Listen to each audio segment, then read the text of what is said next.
Always unprepared, no expense considered. Thank you, ladies and gentlemen, for joining me here this evening on the Signal Boost, the live stream that is for the express purpose of signal boosting other indie creators of all stripes. But tonight, rather than a one-on-one interview, what I've got in store is a panel of indie comics creators, because indie comics, Lord knows, they've been put through the ringer a lot lately. And what we need, I feel, is a lot more showcasing, a little less drama farming, and just putting on display what we like, what we're excited about, and what's coming down the pipeline.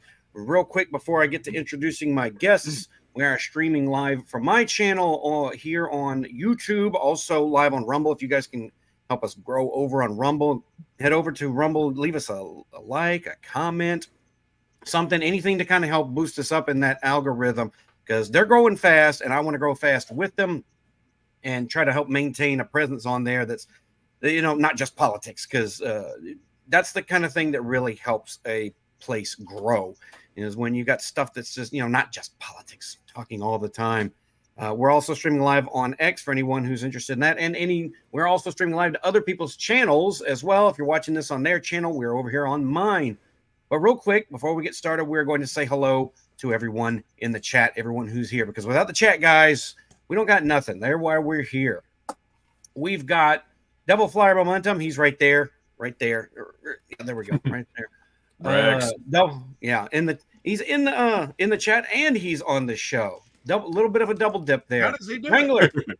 Cloning. My good friend TJ Lombardi says, "Hail the great Go Day." No, you're confusing me with Royce, TJ. Okay. Yeah, that's that whole goat thing. That's Royce over on A Drink with Crazy, who's also a good channel. Miss Carrie says, "Hey Rex," she is over here from, I believe she said she's here from Luke's channel. No, my channel. Your channel, okay. No. Oh, okay.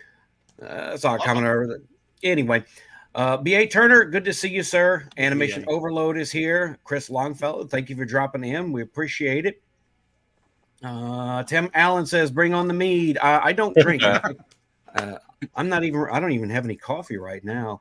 This is what I saw earlier. Just popped on liked on Luke's channel as he's streaming it too. Thank you. Nice. We always appreciate that. Andrew Campbell says, "Big ups over from Australia. Good to see you, sir." What's up, Andrew? Eddie Brock says, "Comics." Yes, indeed. We have comics, and we'll talk about comics. Evely Music. Hey, what's up, Evely? Evely Music is here as well. I need to have him on here because he's got some good stuff going. Good dude. Or am I thinking of JVP Music? I get those two mixed up. On here. I'm so confused already. That's all right. We've established this. We've established this in the past. Aaron is I'm bottom Aaron. He's top Aaron. So okay. Yeah. Right, there we go. It happened again. Very nice. It happened again. There you go. This is now a thing. So real quick, because he is not saying he's streaming from work. That would be an unethical thing to do. But if he were, I would probably want him to go first. My first guest, who's going to go ahead and get his pitch out the way real quick, is Lance Corporal Hawk, who is right down there below me. Lance, why don't you let everyone know what you are doing, what you're kind of here to help promote? Well, first off, hail the Iron Age, everybody. Hail the Iron Age. And so the last time I was on one of these, I was promoting a channel called Hyperfrost Productions. Recently, two other channels, one of which I was part of before Hyperfrost, have merged with Hyperfrost. So now it's not just Hyperfrost Productions dubbing over things. It is now also Void of Voices and Timeless Dubs. Timeless Dubs, like I said, was a channel I've been part of a few years prior to Hyperfrost Productions. And most of what we dubbed over, we did comic dubs, mainly indie comic dubs. For the most part, kind of like the Tumblr-esque style of stuff, although one of those I found in a Walmart as a published book. So like, that's interesting. But long and short of it, we dubbed over these. So that was a really cool thing that I discovered and got asked to be part of. And more recently, Void of Voices, I just recently discovered and have kind of rolled into that as part of the merger with Hyperfrost. What they've been doing is what they're most known for so far is the Archie Sonic the Hedgehog comic dubs. So think of the Archie Comics Sonic comic run and have dubbed over that. And what Quantum X wants to do, who's in charge of Hyperfrost, he wants us to eventually do the Archie Mega Man comics, dub over those. Fun So fact. that's one thing. Fun fact, that Archie Sonic comic, look, guys, I didn't collect a lot of comics growing up. I read comics. I didn't collect a lot of them. That Sonic comic, I was there. Issue 0 to into the 100s. I had every mini series, every 48-page special, every issue of the Knuckles comic, which wound up being one of the reasons Ken Penders kind of had his downfall in comics. And that comic run is near and dear to my heart. You've mentioned it before, like on Twitter and stuff. Yeah, I know you're a big Sonic fan. That's cool. Old school Sonic fan. Once it hit 3D, I kind of didn't jive with it anymore. I remember you saying that in the last stream. Yeah, that was comic was very near. It was good, but about issues 125-ish or so, it kind of got to the point where it had been so bad quality for so long. I noped out. I couldn't be bothered to. I wish I still had the collection. I sold it to a guy for $50, and I regret that now. Yeah. Well, it's I know. Like I said, Void of Voices have been doing that for a couple of years now. So I don't know how many issues they are in exactly. I haven't personally done a deep dive into the channel, but they've got quite a few of them out. So if you want to hear people dubbing over that, reliving the glory days, then that's where I'd go, is Void of Voices. Void of Voices? Yes, I see Void that. of Voices.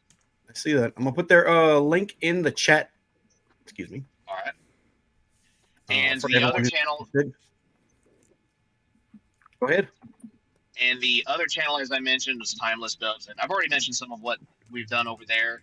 One of the long-running series on there is a series called Ava's Demon, which is the one that has become its own physical book.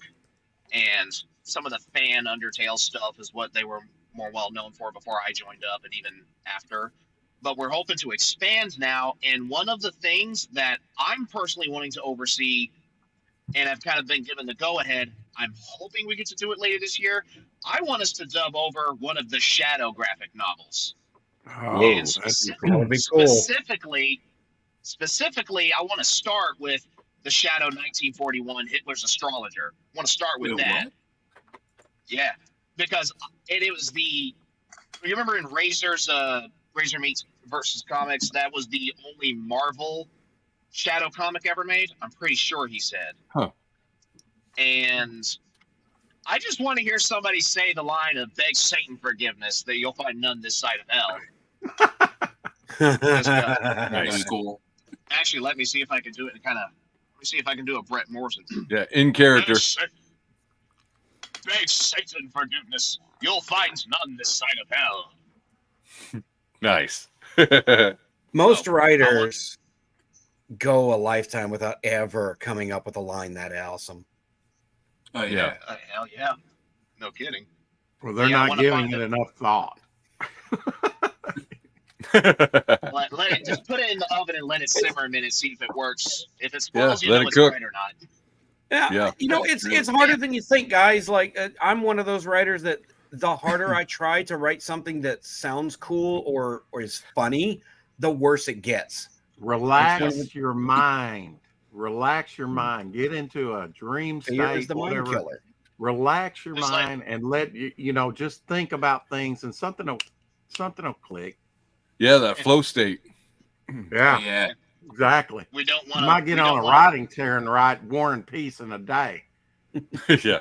Aaron, when are you going to get out of the dungeon? Last time I saw you, you were in the dungeon, and you're still there. Dude, I'm stuck here. What can I do? Yeah, we don't want to have to hear the Rodney Dangerman. Whoa, put her back in. She's not done yet. Respect. Oh, my old man, he never took me to the zoo. He said if they want you, they'll come get you. Absolutely. But yeah, those are the two channels I mainly wanted to promote. And like I said, I'm really hoping we do more than just that one Shadow graphic novel, because there's how many others prior to the new millennium that we could find, and we need potentially more pulp stuff, but we right now need that's to the thing we wanna capture know for some of sure. that pulp feel, within the indie market. I think it's kind of coming around, an appreciation for it. And they called it the theater of the mind. Oh yeah. Everybody would see something different because they use their imagination, and very few people, they're doing rehashes. They're doing, it's imagination's probably at an all-time low with some folks, Yeah, I'm just realizing that I've got the train lights right behind me here, so you see them flashing. Get off the tracks, Lance. Yeah. Not worth it. Hey, Don't I'd do rather it. too young. I'd rather that train. I'd rather that train be there. I'd rather that train be there, in all honesty, because on the other side of that train track is the hood. So Oh shit. Yeah. Hey, man, I grew up in the hood. There ain't nothing wrong with the hood. Just stay on your side of the hood, and you'll be all right. Until you get robbed. I grew up in the white version of the hood. It's called the trailer park. Oh yeah. Was Marshall there? Who? Marshall Mathers? Yeah. Don't get me started. Please don't get me started. I don't like that guy or his music. Or anything. Okay, I'm gonna go on a rant if I get started. Oh So shit. But before we get too far into the conversation, let's go ahead and introduce the rest of the panel real quick, and then we'll start going around the horn and get to everybody's projects that they got going on. To my side here is Mr. What do you go by? Because it says Momentum Rex. Rex is fine. That's my name. Momentum is my company name. So okay. Yeah. Rex, how are you doing this evening, man? Doing great. You're doing great, man. Got a campaign up on Fund My Comic and closing one down on Indiegogo. We did an ash can for it over there, and we got the magazine up now over on Luke's platform over on Fund My Comic, and doing pretty well. No complaints. And I've got my sidekick here, Abigail. She seems like she's having a ball. Yeah. Good to hear, man. Good to hear. A new face to my channel and just kind of in my sphere. It's kind of, we met on X, is Mr. Aaron Jordan of Wolfsbane Comics. How are you, man? I'm doing mighty well, thank you. That is a cool name for a comic brand. That is a cool name for a comic brand. I said that's a cool name for a comic brand. Wolfsbane Comics. That sounds awesome. Thank you so much, my friend. And going down here is a familiar face to the channel as well, Mr. Oop, y'all all right? What happened? I'm good. Okay, Yeah. my screen just totally froze for a second. Familiar face to our it's Luke Stone from Fund My Comic. How are you doing, Luke? Good. Who's got 2 thumbs and loves comics? I'm sorry, my meds are wore off. I gotta remember I'm on birth controls now. Yeah, I'm good, man. I'm good. Oh, that's good to hear, man. And Fund My Comic, glad to see it doing so well because more and more creators are coming over to that particular space, and it's starting to, it's been gaining that momentum over time that it's needed to grow. Yeah. It really is. People that aren't using it, I'm not sure why they're not using it. Especially if so for your first 30 days, if you run exclusive on our platform, we're lowering the platform fee down to 2%. And I know those percentages don't sound like a lot, but if you think for, as you start for every $100, it's so much. For every 1,000, for every 500, but you start thinking about how much money you're saving. It allows you to put more money in your own pocket. And you're going to do more on the front end anyway, right? When you launch, hopefully. Yeah. I mean, we're seeing a lot of people do really well over there.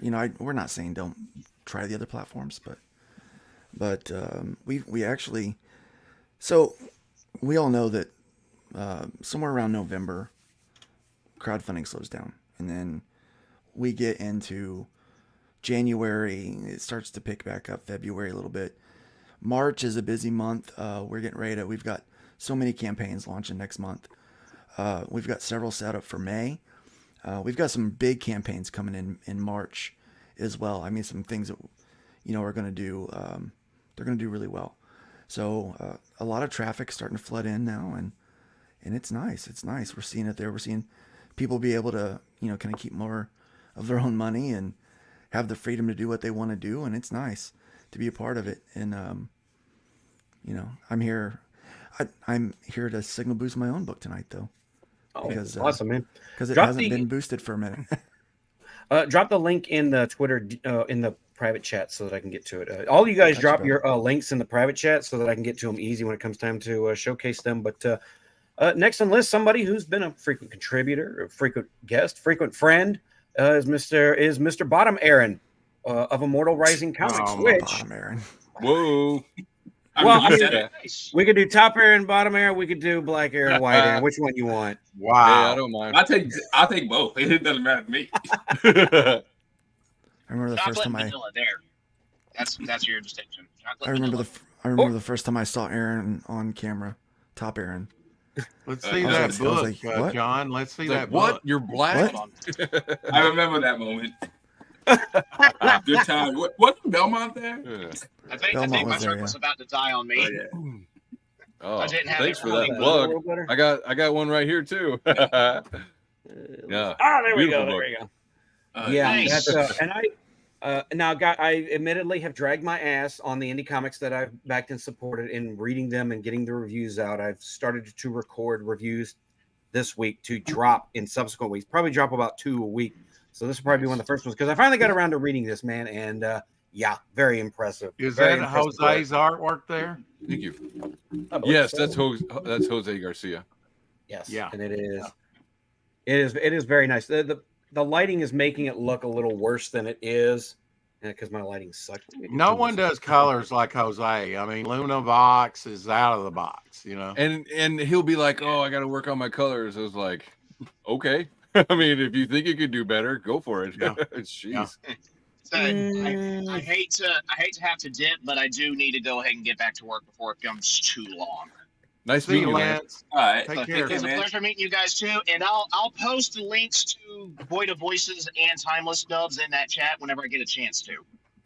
So hopefully, thanks for dropping in, man. Always happy to help, and always don't know where I was going with that. And don't Always. forget Put on your orange vest. Always not do that.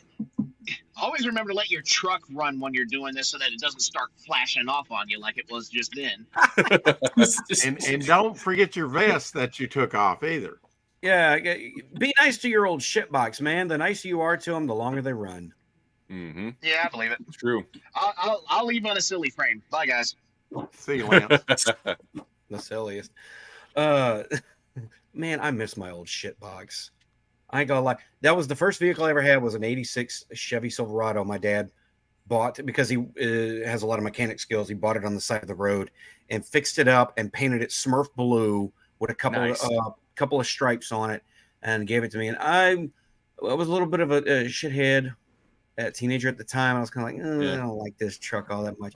But then once I realized, I can go wherever I want, whenever I want. I couldn't thank him enough in later years and apologize hard enough. I just missed that damn thing.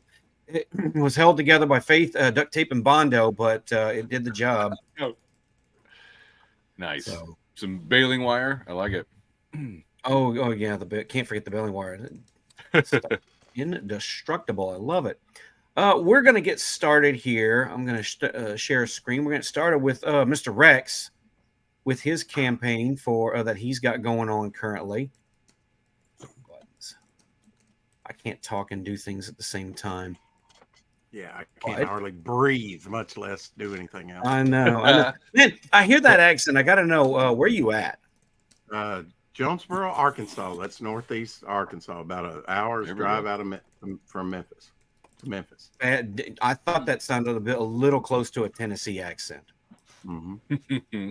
They would argue with you on that, but yeah. I imagine so. I went to a cave on a vacation in Tennessee, and the little dude who was our tour guide was 17. He had the thickest country accent I've ever heard, and I understood him just fine, but somebody from another state asked him later, "Are you actually speaking English? Are you from here?" Wow. Like, damn, that's a thick country accent there. Nice. Oh yeah, Just like Rick, we like our ham cut, thick cut. Thick. thick, thicker the Nice better. and thick. Extra Thick and juicy. Rex, tell us about your comic that you got going on, man. Well, it's been running for a couple of weeks here up on Fun My Comic. Devil Flyer is sort of a central figure. It's of the whole Momentum universe. Born in 1899, he fought in World War I, World War II. We don't get to see that in this issue. This kind of prequel issue that sets up a lot of the characters. All the stories are one and done, but they're all interconnected, and eventually it's all going to come under just the banner of Devil Flyer. And then we'll see about there will be other titles that spin off, depending on the popularity of the characters. The next one that we do after this is going to be Momentum Future Visions. That's going to be stories told in the future of the Momentum universe. So that I have one story that I'm going to do that's slightly in the future, one that's told 250 years in the future, and one that's set in the future for the character, but set in our past in 1959. So we're going to do some fun things with this. Basically, he's made a Faustian devil deal with the devils. Hypothetically speaking, sort of open Pandora's box in a way. Chaos upon the world. Yeah. Want to get out? As one does. And so he's got to prevent the apocalypse from, the destruction of the planet eventually coming to the planet. So he's having to eventually will meet some of these characters you see on this, probably all these characters that you see on the cover, and sort of form a Justice League or an Avengers to fight off that great evil in the climax of the story. Nice. As one does. As one does, yeah. So it's not just about Devil Flyer, but a lot of it focuses around Devil Flyer. Like I say, you do have, it's kind of told like an anthology, but I wouldn't call it an anthology because it's all interconnected or will be. If it's not directly interconnected in this issue, most of the stories will be somewhat. Who did that cover? That's John Dillard. He's also working on a couple other things for me. And he has a 2-page interman, and he did the content page artwork as well. Nice. That's my neighbor did this. He's 70 something years old. Oh, nice. He was 71 when he drew the Devil Flyer story, and he did this watercolor cover for me. This will be kind of marked up to look like a, Golden Age cover when it's all said and done. Probably a big old 10-cent mark on it. I have a wraparound cover coming, from Jimmy Reyes. That's what that's there for. And then we have an artist edition that'll be in black and white here on the cover with the color logo. Hopefully we can fund it a little bit more and get a clear acetate dust jacket. And then I'll have a John additional artwork framing done on that. And we also have a blank variant cover for those that like to draw. I certainly am looking forward to that one most of all, so that I can draw some of the Momentum characters and send those out to people. I've never heard of a blank cover variant before. Yeah, actually, I work with a guy who is big into comics and goes to cons, helps out a guy that does a lot of con circuits around me. And anyways, I just happen to work next to the dude, and he loves blank covers. He's like, I got the Spawn blank cover and blah blah. Yeah, he just I don't know. He loves them. So I was like, he's like, you should do that for yours as well. I was like, I'll keep that in mind. I have never drawn on one that I bought multiples of, and they weren't that cheap because the price on the book wasn't that cheap to begin with. Was Action Comics 1000, Oh, But I do have some other blanks besides that. But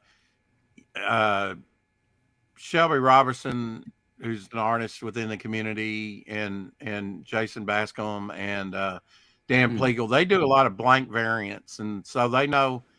I don't know exactly the stock paper, but Shelby does. I'll get the best, what he feels like is the best to draw upon for this cover, because there's some blank variants that people draw on that the paper quality is not really that great for ink or, but we'll get a good stock for it. I like this black and white cover. And I found that out here a lot lately that some of the indie comics that I come across, you'll see some of the uncolored inks when they're done. Mm-hmm. And as much as I do like color, I think Razorfist had one of the best observations ever in that color is a choice, not an objective upgrade. This almost looks better in black and white.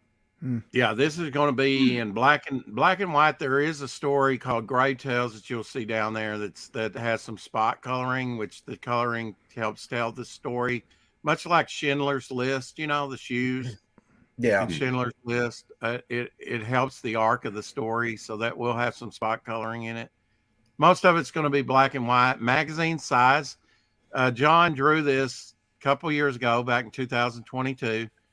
The character was created, I believe, in 2018. Now that I look, I was thinking it was 17, but I think 18.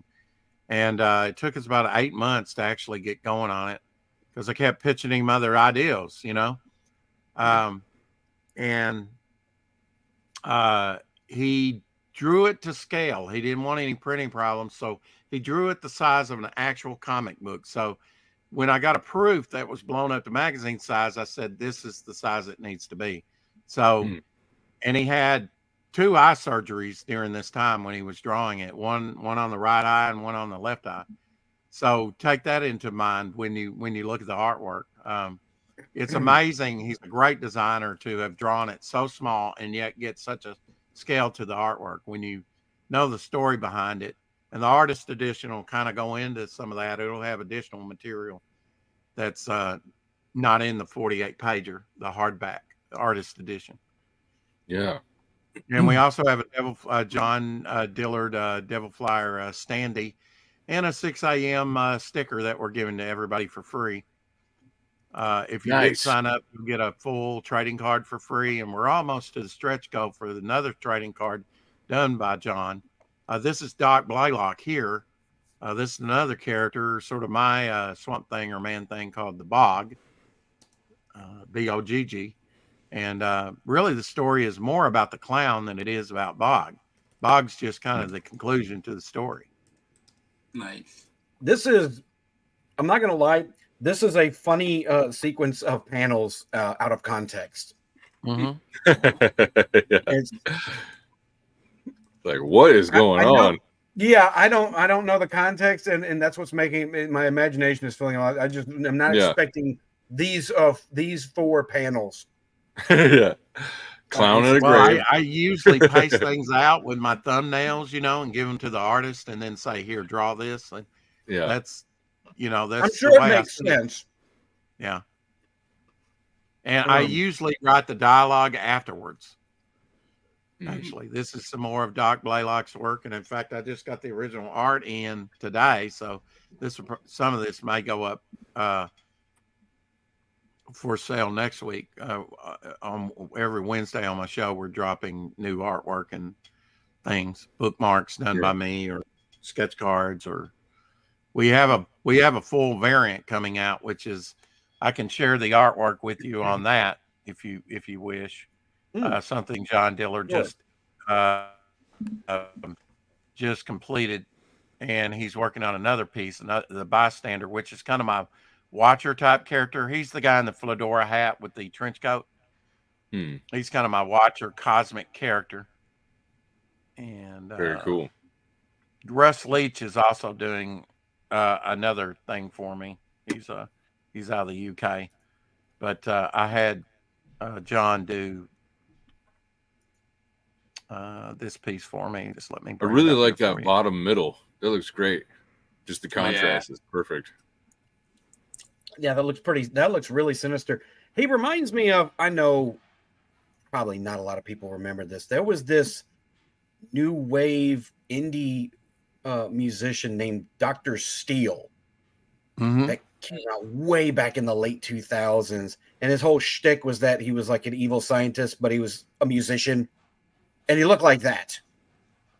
Yeah, I mean, he's almost exactly like that. He's kind of like this is actually after I don't know if he was a Satanist or I'd have to look it up again, but he was really a rebel rouser in his day.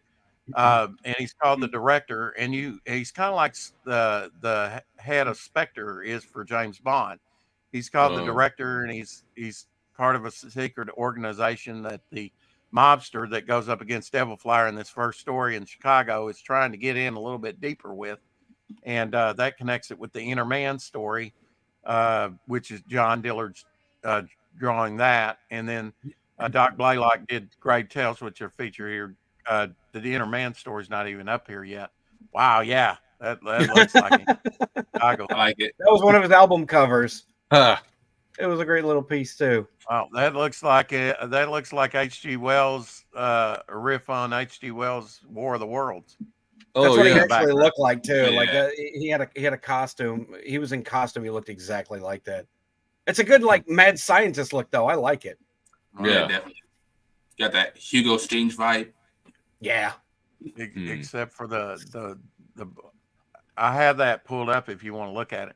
To go all the way down to the bottom, because John Dillard did a content page. I use it as a credit page. Well, there's a 6 Can we look at sticker. that? Can we? Yeah, there we go. That's great. I really like 6 a.m. Yeah, you'll get that's off and he's doing another one for me. This is off of John Dillard's. I said I'll make it easy on you. Just do John Dillard's. Your take on that. That's what we're trying to unlock there from John. And then if you go down a little bit further, you'll see Zigzag, the Speedster, and then there's the content page. Critical Blast is fulfilling this. Nice. The typewriter there will be the content page.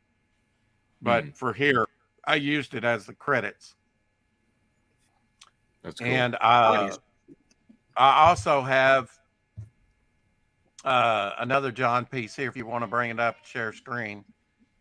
Let me see. I'm waiting for it to load up. The other link you shared in the chat? Well, I guess.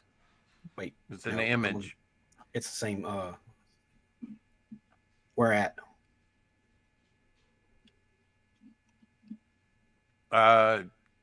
You'll see it in a little box there around where we are.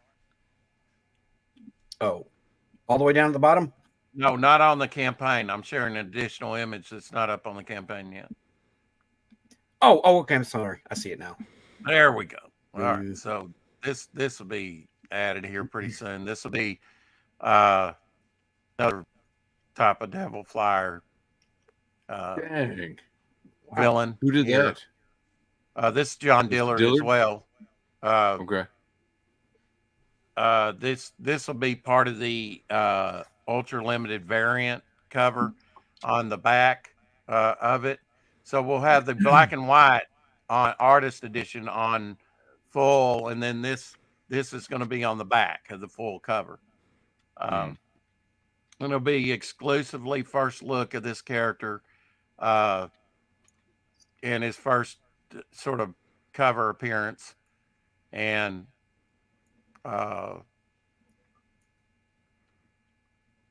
we'll because I with every issue I want to do first appearances of characters and things, and we're gonna only print 40 of those. So it's like when I drop that, it's kind of first come first serve on that, and I'm gonna want a copy or two myself. So very cool, man. Full 40 up there. The Devil Flyer is giving me a little bit of Rocketeer vibes. Oh yeah. Yeah, with the fin there, and that actually was Yondu, from even the original. Even before the movies came out, the first time I used that was my Aquaman, which is Sea Demon. and he's not going to be in this issue that I know of. I'm still working on the last. Well, he will make a cameo appearance.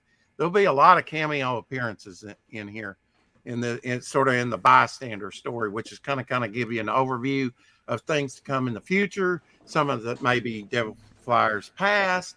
Sort of a look at this Chrome guy. I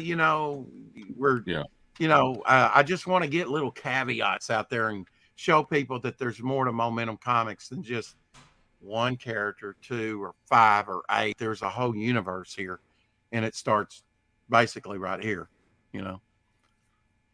And the wings and the tail suggested Devil Flyer to me. When often I'll design the character, then name him. That doesn't always happen that way, but that's usually how I work. Usually I'll design the face, then the costume, then I'll name the character. And that's Sea Demon had the first. Actually, while we were doing Devil Flyer, we actually found in a portfolio, the only drawing that was done back in 93 when he was created, in a portfolio of John's, his version from my drawings, because all mine were destroyed in 97 in a fire. And, dang. And that's where my first comic book collection went. And then I bought out that same year a comic book shop and got back on the horse and started collecting again. And I've been through a little of that myself. When I remembered, it only occurred to me, I wish I still had my Sonic comic collection. Then I remembered I would have just lost it in the flood in 2016 anyway. I lost almost everything in that. So, yeah. Rex, man, that looks great. It looks fantastic. Before we get moving on, I'm going to go and say hi to a couple folks in the chat that have been popping up before we move on to Mr. Aaron. Wait for him to get back too. Cannoli Sasquatch, friend of the channel, is dropping on in, as well as RH Snow. He mostly reviews movies and stuff. Him and his panel reviewed District 9 last night. I've been on his channel a couple of times. They usually call me because I'm the fantasy guy. Like, hey, we're talking Lord of the Rings here. I'm like, hell yeah, I'm right there. Shadowpunk is here. He popped in as well. What's up, Shadowpunk? Good to see you, man. Good to see you. I'm scrolling through. I see. Oh, Legends of the Brave Bard is here. It says, hello, friends. Hope we are having excellent this evening. I believe we are. What up? I'm doing real well. I got food. I got a house. I got a loving family. Even better, it's my daughter's 11th birthday today. So all right, we're having a God. She's almost as tall as me too. Like, this girl is huge. I got to find some kind of sport to put her in so she can like excel and make money. My daughter's volleyball 11th birthday. Now, this was my eldest adopted daughter, because I adopted 2, and I have one biological. But on her 11th birthday back in 1990, I went with her grandfather, my father-in-law, in a gas truck, and we turned it over with 2,000 gallons of gas in it. And thank God, it didn't blow up. Oh, wow. That's what we were doing on her 11th birthday. I'm very fortunate to be here. Rogue Artistry is also here over from the Facebook side, as well as Hojo. Hojo. Yeah, I asked him. He wasn't able to make it. He's got some family commitments this week, but definitely going to be streaming with him soon, because the Mythicals is doing too good not to have the man on and talk about it. Mr. Brian McCoppin has dropped in, as has Jolly Green. Good to see you guys. Good to see you guys. Green Giant. God, you got to be of a certain vintage to remember that. So, certain vintage is my I am an old. Sorry, not sorry. I got the gray hair. Anybody remember Niblet, his little sidekick? No. Niblet. The little kid one? Yeah. The little kid one, yeah. They even made a Pez of that. I've got it. I don't care how much I like the Jolly Green Giant. I was not eating peas. I know. It tastes like wall paste. Yeah. Without the I always taste. imagined eating them was like eating tiny eyeballs, and that just grossed me out. Yeah. I don't know, Green guys. I always caviar. liked That's peas. went bad. Yeah, No they're sweet. thanks. Yeah, they're sweet. Well, I like them. Well, we're going to go ahead and move on to our next guest. First of all, we're going to say hello to Hero Darky Dark for jumping in. What He up? just left. Hey, I man. saw you over there on. I hated that I was streaming at the same time as Left Eye Ego. Man, he's my boy, and I would have showed up and said hi. I actually thought about stream sniping him just for shits and giggles, but not going to do that though. Yeah. Hey, no problem, no problem. By the way, good to be here. Welcome, everyone. We'll get to you in a little bit, man. But he's been waiting for a minute. We're gonna get Mr. Aaron Jordan, aka Black Aaron, aka Top Aaron. No, you know what? We can stay on brand. Aaron Jordan can be Wolf Aaron, and Aaron C can be Immortal Aaron. Yeah, there we go. Oh, that's cool. Yeah, I like that. So Wolf Aaron, man, I'm gonna Yo. bring up your campaign real quick. Tell us about Pendragon, the Legend Foretold. All right. So I first had the idea for Pendragon when I was looking through that one show on King Arthur called Merlin, and I was like, oh shoot, this show is really good. Wait, hold on, is my camera glitching out? Yeah, you're glitching. You've got a little bit of a delay going on, but we've been powering through. Oh, that's nice. That's nice. That's actually kind of trippy. Yeah, I like it. Yeah. Hold on. Yeah, that tripped me out. Are you supposed to be in this dimension? Is this your canon event? No, honestly, that actually goes with the book. I'm gonna run with it. So I figured, why don't I just do something with this mythos? Because I'm a huge mythology guy at heart. I love Celtic mythology. I love Arthurian mythology, Greek, whatever. And I figured, let me just go ahead and see if I can write a book that pertains to my love of the fantasy, and as well as I'm a kind of a chaotic guy. I like seeing people fight, so I put a lot of that in there as well. So that's right up with my Pendragon, alley. Yeah, sword fights. Yes. Yes, dude, I couldn't get enough of that. And I've never been huge in. I know the Arthurian legend is in the myth is really popular. A lot of people. I've never been a huge history and mythology buff, but if you tie it to epic fantasy somehow, I will be there, hands down. 76 pages. Hey, just mentioning orcs. You'll be there. Oh yeah. Yeah, 72 pages. I think it's actually 76 right now. I'm gonna have to look at the script, but it's around 72, 76. And a lot of this has to deal with legends and prophecies, because in King Arthur's mythos, he's the guy that he falls in battle, but one day he returns to set Britain free. And I figured I'd put a twist on it. Like, what if King Arthur's no longer able to be around, and the legend was actually talking about something completely different? Because in classic mythos, like Greek mythology, you have the prophecy, and sometimes the prophecy doesn't really always unfold the way that you want it to. So I said, I'll have hold up. So I pretty much just made it so that Arthur does come back in a way, but it's not it's not the way that everyone else thinks. Shoot. I'm sorry. I'm usually not up to late. I gotta say, the art looks fantastic, man. Thank you. That was done by Carly and Gracia. Real nice guy. So we got a few promo images just so far, but just from what I'm seeing, this looks outstanding. When are you expecting to launch this? Right now, I'm not really sure where I'm gonna launch it. I'm hoping to shoot for sometime in the middle of this year.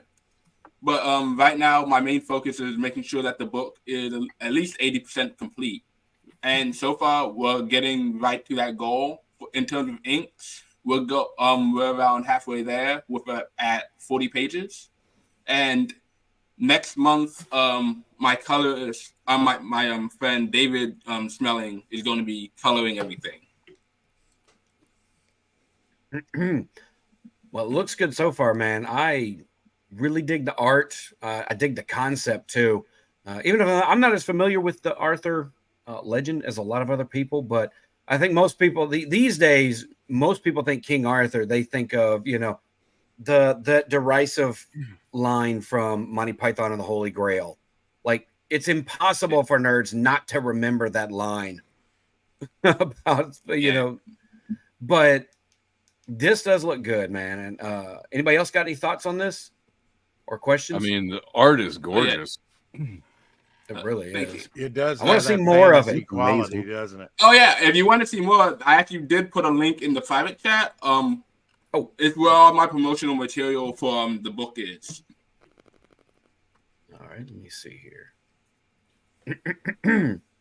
Okay, let me share this tab instead. Oh yeah, that's hitting the spot. That's the good stuff. Oh yeah, so right there, this is Arthur on the left, and his son and sworn enemy Mordred on the right. And let me tell you, Mordred was designed to be one of those villains where he's diabolical for absolutely no reason. He's got sort of he's like the classic version of Malekith and Doctor Doom. Well, that's really the thing about Myths is the characters at a lot of the times are really stand-ins for ideals. They're just the embodiment of an ideal. You don't always have to humanize a villain or a hero in order for be able to relate or enjoy them. I think that gets lost in a lot of modern writing because they all feel it, and I've seen this way too much. Look, I love that episode of Batman the Animated Series, Heart of Ice. Okay, it's one of the greatest things ever made in any entertainment medium. But you get so many writers who ape the I have to make a sympathetic villain because it worked for Mr. Freeze. Oh yeah, Mr. Freeze, right? Where he's like talking about his wife. Yeah, it's such a great episode. Yeah. But it's like sometimes something is lightning in a bottle, and you can't always recapture that. If you're good enough, yeah, you can, but it doesn't need to be all the time. It feels like it's all the time. I really appreciate a bad guy that is like the embodiment of like a philosophical argument. It'll be like, well, this is my belief or ideology. And then, the good guy can fight with morals against that. And we can see that argument going on. And a lot of times these newer stuff is just like, well, he wasn't that bad of a guy, or he had good reasons for doing what he was doing. It's like every time. Yeah. You knew where Magneto and where Professor X stood. Yeah. On their ideology. Exactly. Yep. Yeah. That argument's been going on in the background of the Starship Troopers argument on Twitter as well. Oh, don't get me very aggravating. Yeah, it's all very gay listening to it all back and forth. And I'm just all I can say is, I don't even want to get started. I don't even have the energy, and I don't want to take too much of the time away from the guests and the projects they got going on. I'm going to scroll down a little bit more and see what else we got. There's the full page of that promo pic. Look at that. Oh, yeah. Inject that directly into my veins. Are you sure? It seems like you have an affinity, John, for the black and white. Is that right? I enjoy it in its own way, but I do also, when it comes to fantasy, especially, I like, yes. So I was about to say, I like my fantasy to be vivid and colorful. Even if it's got a bit of a grungy layer to it. Is one thing I did not care for about Game of Thrones is all the colors were so desaturated. Everything looked like a vague shade of grayish with a little bit of other color splashed onto it. The colors didn't pop, and I want the colors to pop. Yeah. These colors pop. Understand that. It looks like you have a menorah back there. Is that a menorah along with the?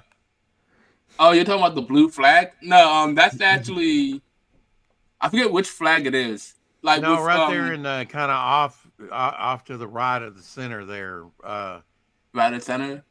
By the red banner. Sort of the multi-pronged, like. The yellow one? No, a menorah is like a lampstand.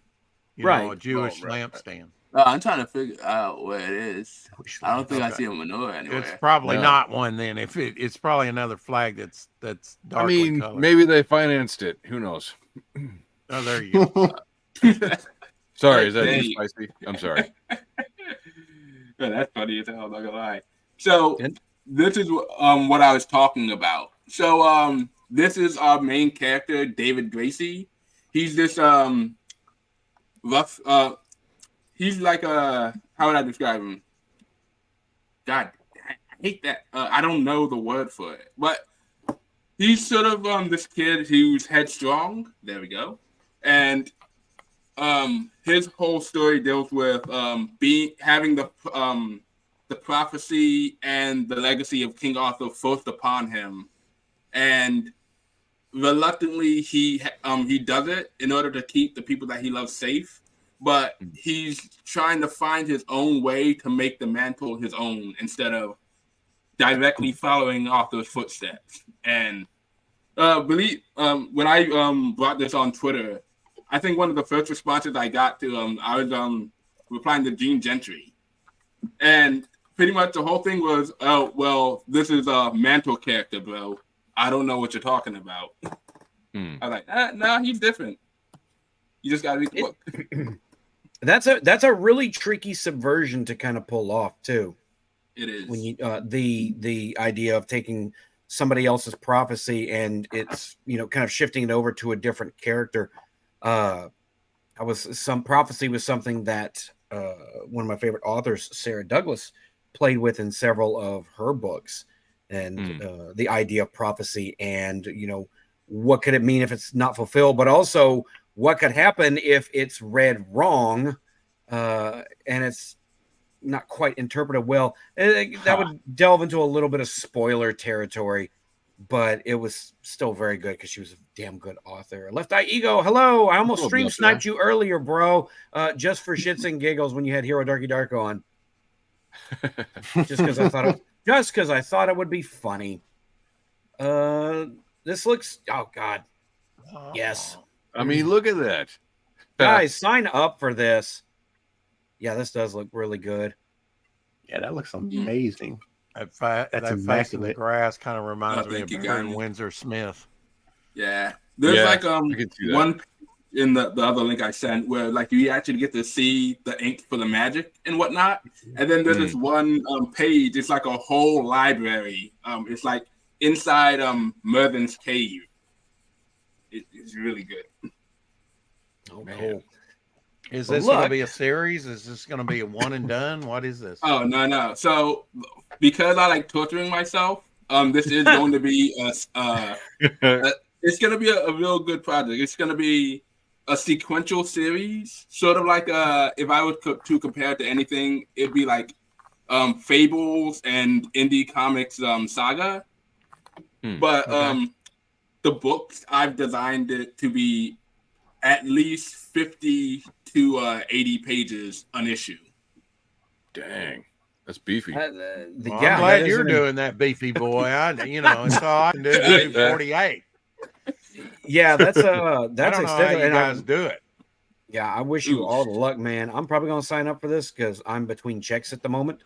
I can't wait to see this launch and get started. This looks absolutely phenomenal. And this is what I love about indie comics is you're just not seeing this kind of awesome epic stuff in the mainstream. They're more concerned with everything else besides making something that's entertaining. Is everybody gay? Yeah. Who got racial? If they're not gay, I'm not reading it. Here's a big event starring as many characters as you can, and it's like 30 characters. Most of them you don't really care about. That's like whatever you do, you've got to. Oh, we'll never know what he wanted. We'll never know what the wisdom. I guess the feds got to him. Yeah, they've been very busy lately. I'm gonna go ahead and excuse me. I'm gonna bring us back over to here. And what was that, Rex? Back. I hit it with my foot. I don't know. Go on. They got to him. Oh well, hold on. I want to hear the other end of that statement. Well, what was the statement? You'll have to remind me. Dude is a Fed. How we gonna remember? He's in the flow state. Are we That's sure AI that's the real trying to find out Rex? what it was. Yeah, Are we that's sure AI that's the real talking Rex? to us. Or is that Fed That's replacement? AI Rex. Yeah. It's Fed replacement. Yeah, he's glowing. Should we call him Fed Rex? Fed Rex. No, I'll mishear Rex you and go 2.0. to bed. What can Fed do for Oh. you? Well, Aaron, look, dude, that looks great, man. Thank you for showcasing that for us. I appreciate that. Yeah, thank you.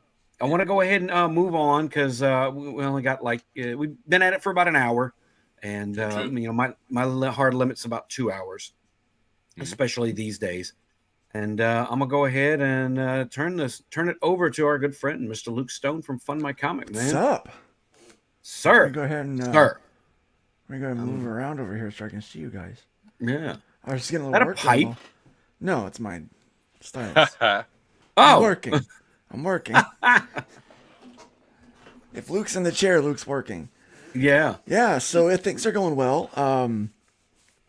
I spent an awful lot of time promoting the website in general and doing stuff for, the campaigns that are on there or something with Arrow Comics. And I thought, tonight maybe I'll come by and talk about this book that I've had up on Fund My Comic. I started Fund My Comic for this book. I was getting shadow banned, and I didn't understand why. And I saw a lot of people having issues with getting their funds. And I thought, that's silly, So I started to Fund My Comic because I basically wanted to make comic books and be left the hell alone. And unfortunately, Living the dream. I got so busy with Fund My Comic that I've not been able to make much of my own books. I'm making a lot for other people right now, and I'm never alone. I'm always talking with someone about books and stuff. So I want to take a chance to, talk about Hybrids, the Sons of Gods, what we've got going on here. I've actually got 2 volumes of the story that are compiled. It's 9 issues compiled up into 2 trades, and these are shipping right now. They're actually stacked up down in the living room, and I just dropped off a bunch of boxes today to the post. So, quick question. What do they charge for comics when you tell them it's media mail? Because I only just found out about media mail not that long ago. It's more or less $4 or $5 to ship. Okay. Yeah, it's so not bad. It's less. Pretty it's flat ending. Yeah, it's definitely less. You can ship more for a lower cost. Yeah, so it's now you can't have ads in your books. Yeah. If you've got ads for other people, you can have house ads for yourself or for your own company, but you can't have paid advertising in your book. Huh. Even one ad will make it no longer media mail. Interesting. Yeah. I didn't know that. Now, because I didn't know about media mail when I was about to start sending out the review copies of my novel to other indie reviewers. And somebody told me about media mail, and I was like, oh, I'm glad someone told me because I got one. It's wrapped up at the moment, but as you can see, my book is not small. It's a chunky thing. It's almost just over 600 pages, maybe. Well, I just shipped out 2 trades, and it's about $5-6 now. So okay, it's about $8-9 with all the padding and. Do you put those in a mailer? How do you ship those? I ship them in Geminis. Yeah, okay. Everything gets shipped in a Gemini. So it's I think it's essential to do that. I wouldn't dare. Yeah. I wouldn't dare try to do it without shipping in Geminis these days. So I mean, they're great. Yeah. What is a Gemini? It's I've got one right here. I'll show you. I'm gonna bring this up real quick. There you go. Oh, those things. Yeah. Yeah. That's you've got to the way the mail just disrespects what you put out there. Yeah. What they told me at the local mail post office was it's got to survive 60 pounds thrown on it.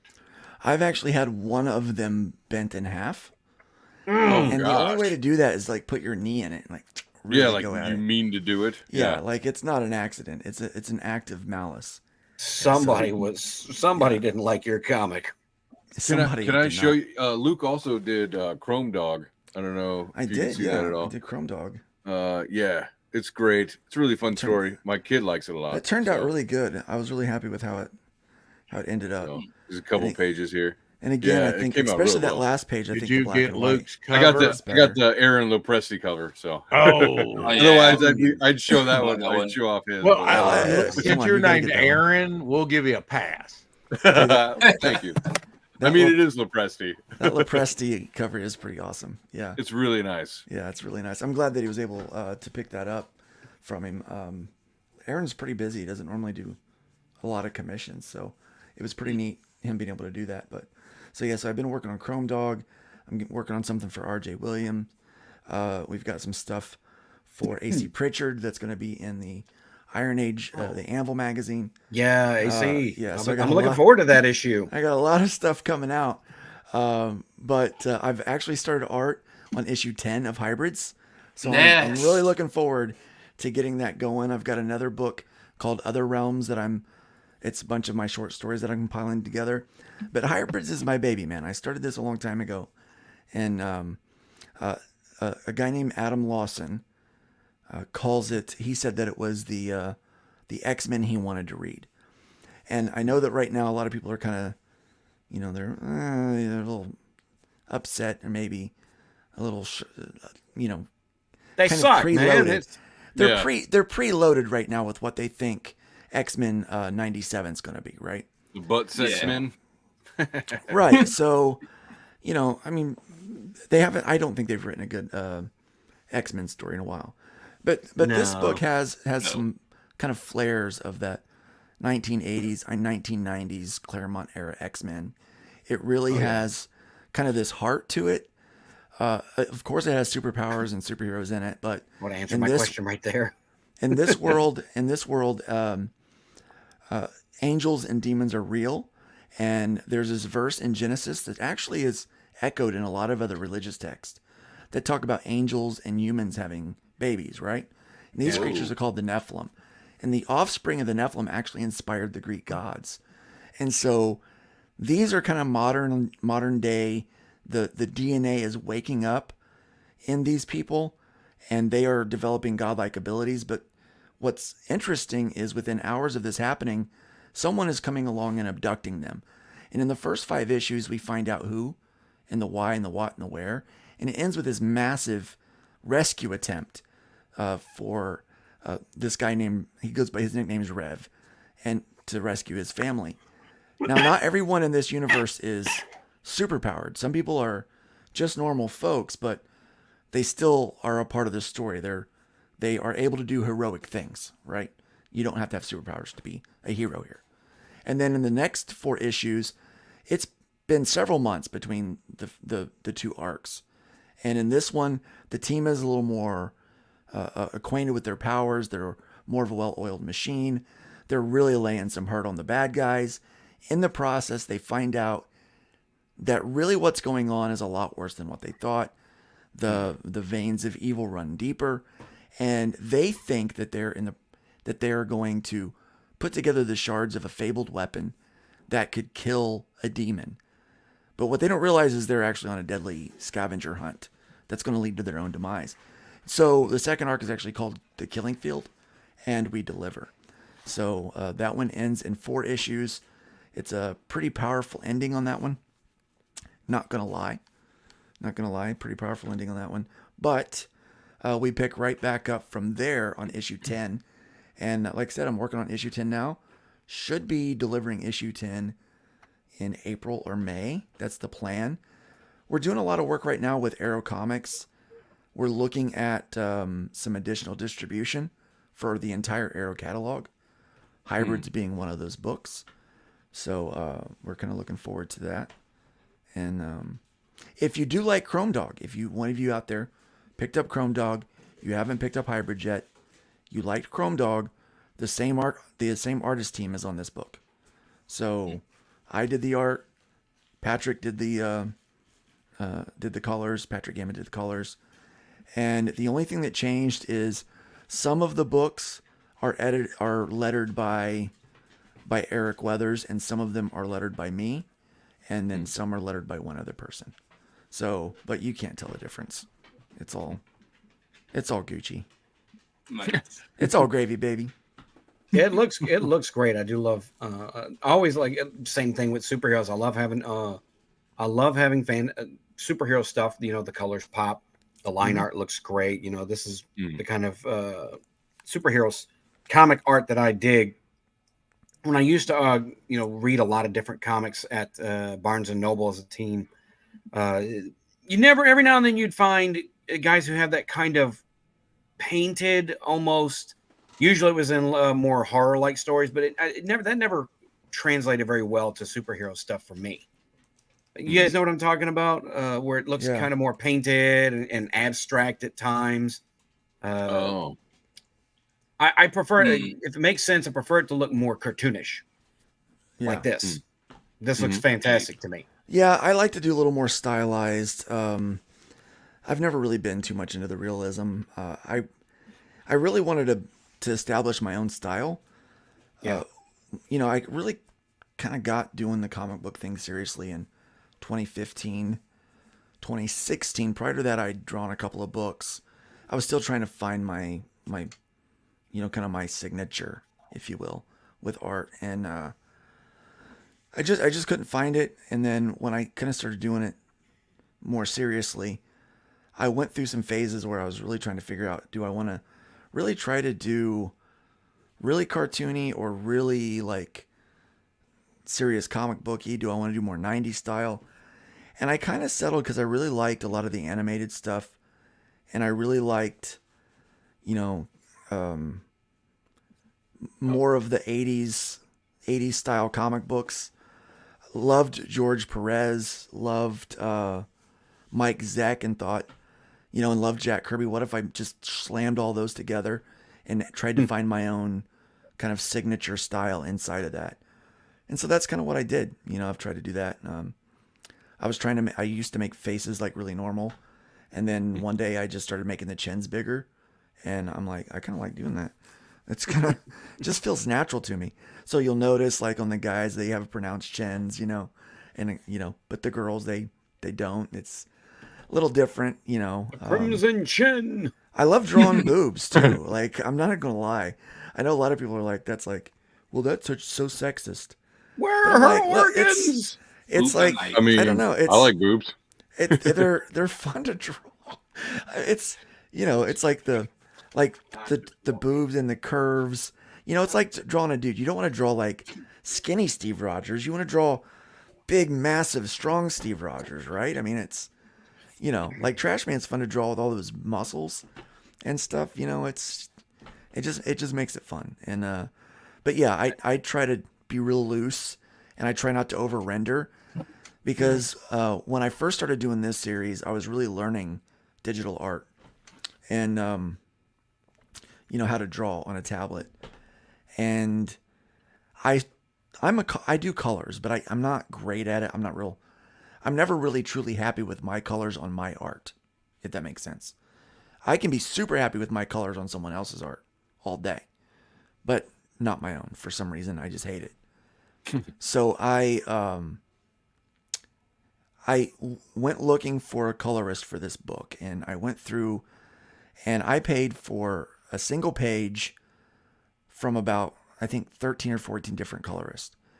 And as soon as I saw Patrick's work, I knew that I wanted him working on the book. He got the light and the color that I love. Yeah.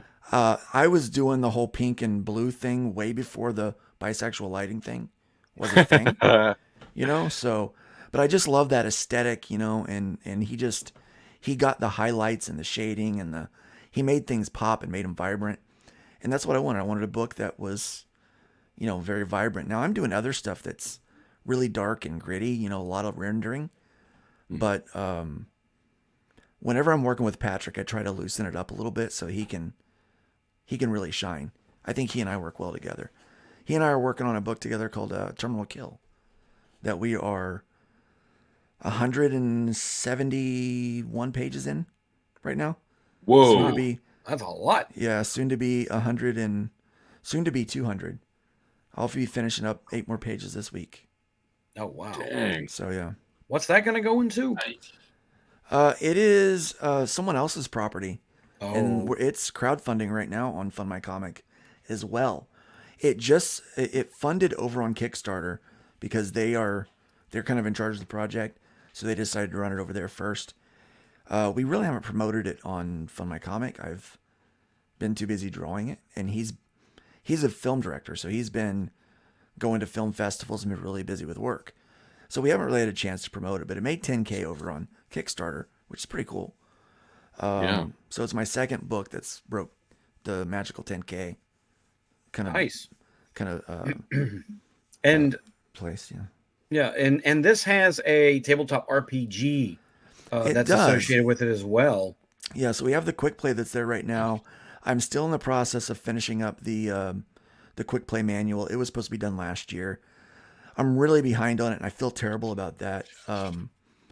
But what happened was we had actually hired someone that was kind of in our space to do the layout for the book. And so I had paid him to do the layout. He started producing kind of pages and then fell off the face of the earth. And finally, after months, I was able to get a hold of him. And he was like, yeah, I had some stuff come up. And I was like, well, are you going to finish this? And he was like, yeah, I don't really think I'm going to do that. I mean, I will. Oh. He goes, I will if you need me to, but he goes, it's going to be a while before I get to it. And I'm like, well, I can't.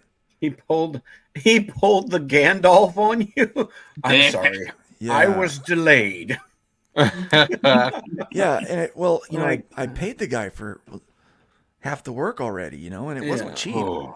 Nothing in the tabletop space is terribly cheap. And the problem is he had already ran another Indiegogo, and it was like his second book that he had done, and it didn't make the money that he thought it was going to make.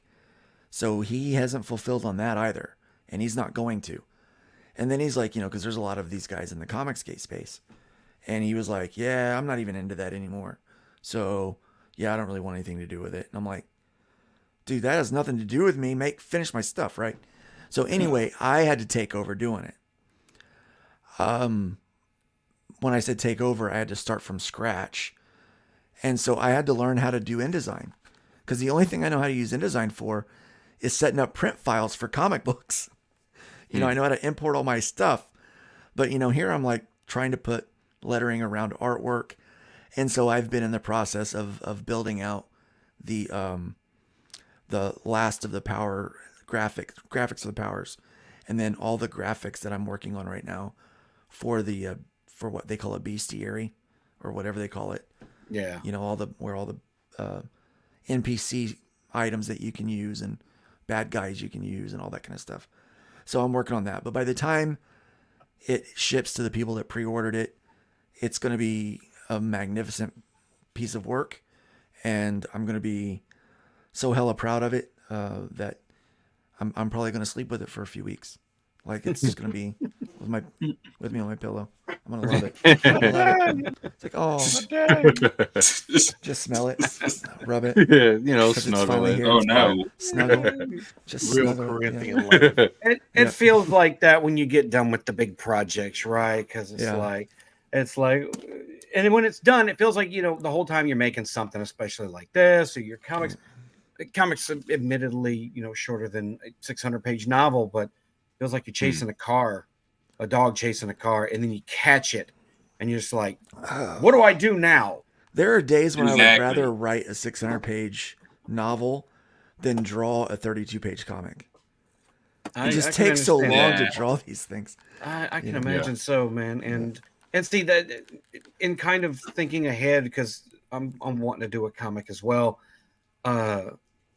I don't understand the folks who have the mentality of, like not fulfilling it in a timely manner.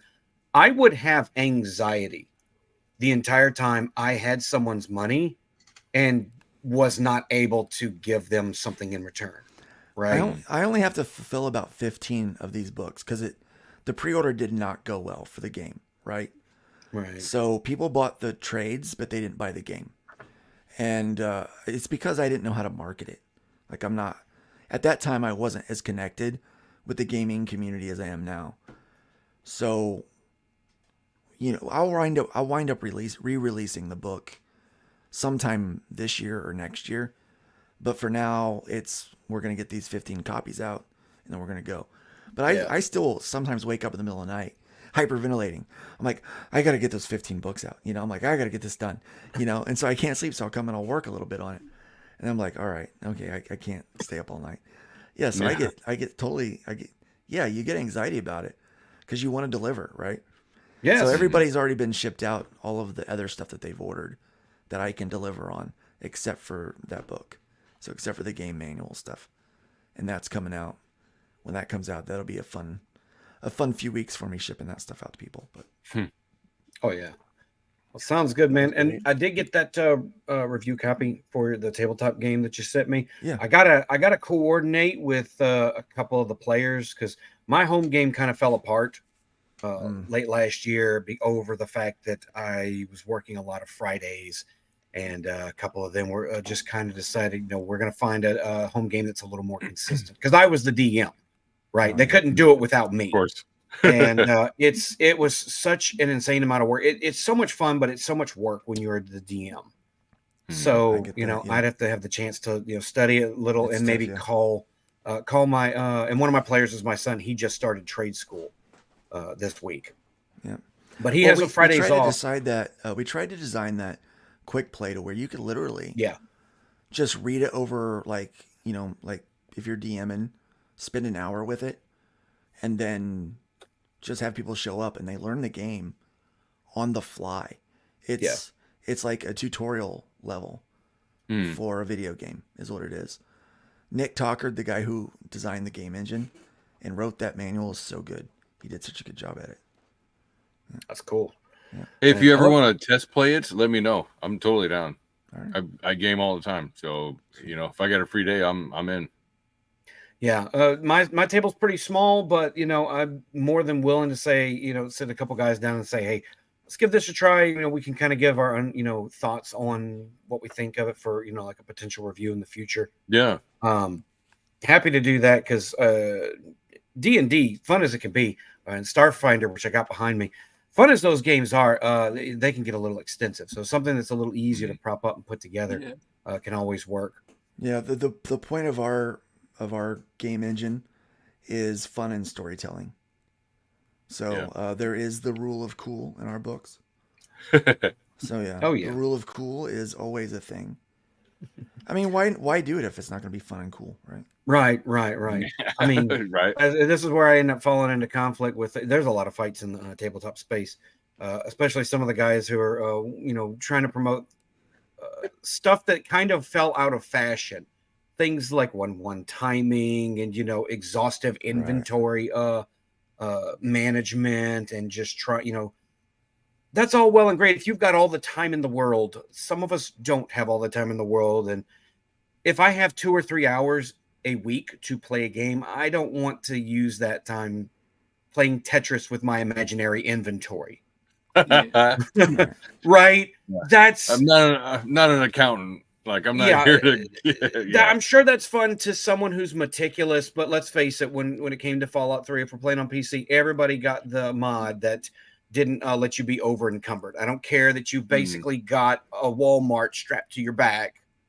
There's just some things you just want to get straight to the fun. Yes, it's fun. Yeah, it's a game mechanic. My God.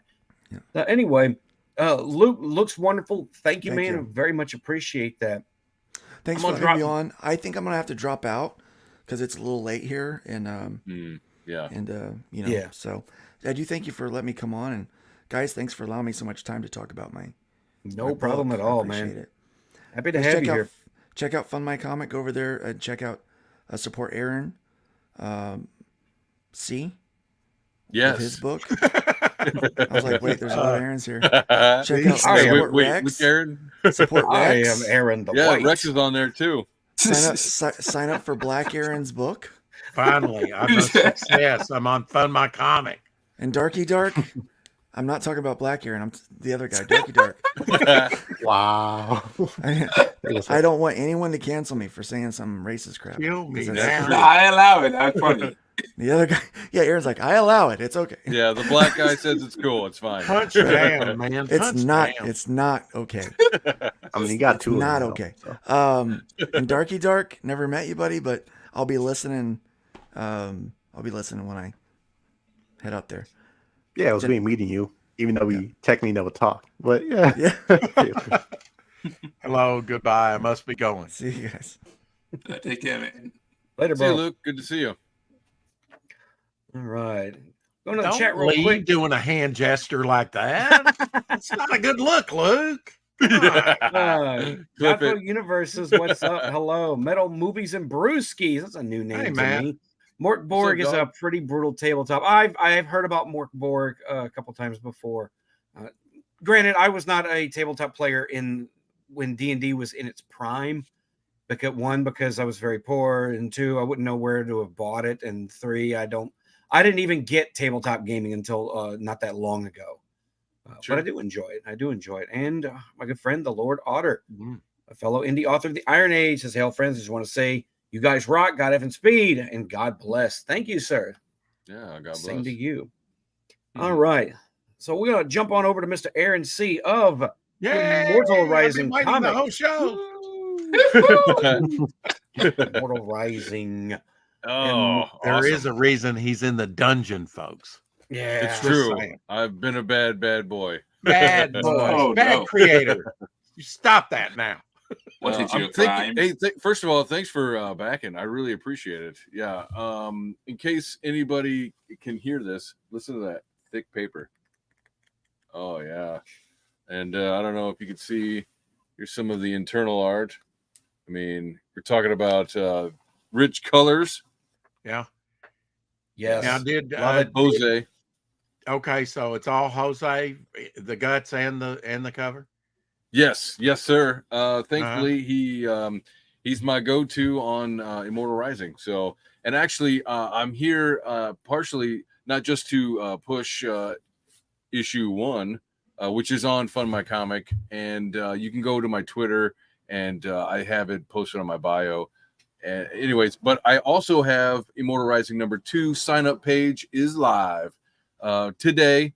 I'm gonna go and I'm gonna update it a little bit. Oh, cool. The trailer for it is actually a trailer that I had Animane do for me for issue number 1. But boy. it still fits. It is the story. It is a story about it's high fantasy. It's a survival story. Man versus environment.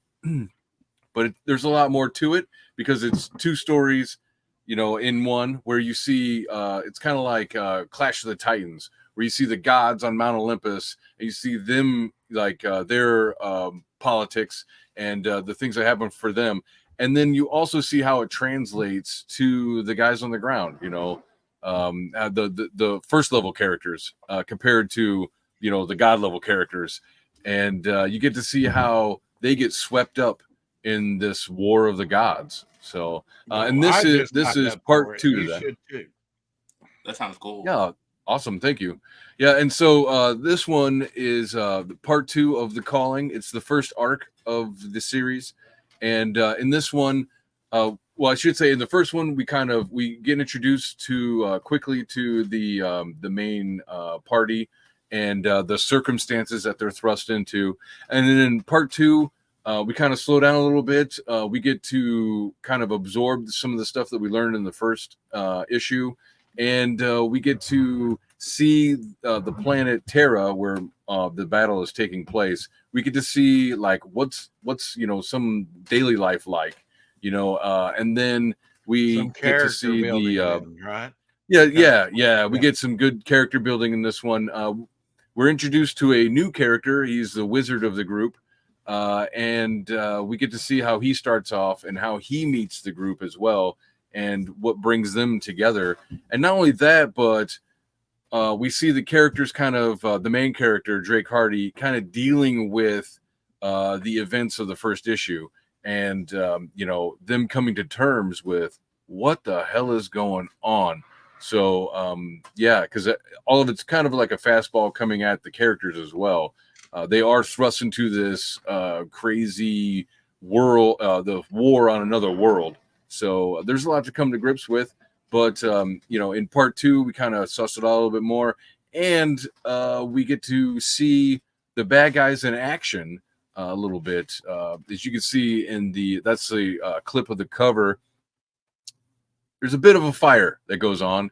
We get to see the bad guys kind of raiding a village, and the heroes see them, they catch them in the act kind of deal. So, and we get to see how they deal with that. And and hilarity ensues. No, no, it's a dark, epic fantasy, really. That's what we're going for. Yeah, I gotta admit, I read this yesterday and did not expect some of the plot points that ended up, some of the plot issues that ended up happening. Nice. Cool. I'm glad there's a little bit of a twist. Yeah, I don't want to get into spoilers. It's just because it's worth reading, guys. It's worth buying and reading. Thank you. The one thing I was struck by, because I know you're a big fan of Dragonlance like I am, because we were on the Dragonlance stream not that long ago. Cheers, Paladin and Dream Rider. Good to see you. What's up, Paladin? Another great indie author. But a lot of that love and respect for the classic epic fantasy kind of come through in your writing, and I could tell I was surprised you didn't just straight up write a novel, because you've got a really great way of your prose flowing. Oh, thank you. Yeah, I heard that. It's like, hey, have you considered doing novel and comics together? Like, who is it? The B.A. Eternal trying to do that. I think that there's maybe another 2 that are as well, and that's not off the table. I'm not against that. I haven't written a full-on novel, so I don't really that's kind of a lot to kind of chew. Like, I've done short stories and stuff like that. Hell, I've even helped write, CD, lyrics for music and all that stuff. But I have not sat down and wrote like a real full-on novel, and I may do that just to kind of give. I don't know, give some more time to some of the characters and stuff. But I do, one of the reasons that I chose to do comics is because one of the main points that brought me to fantasy and kept me hooked was the art, and that Jose's style lends really well to what I have going on. I think that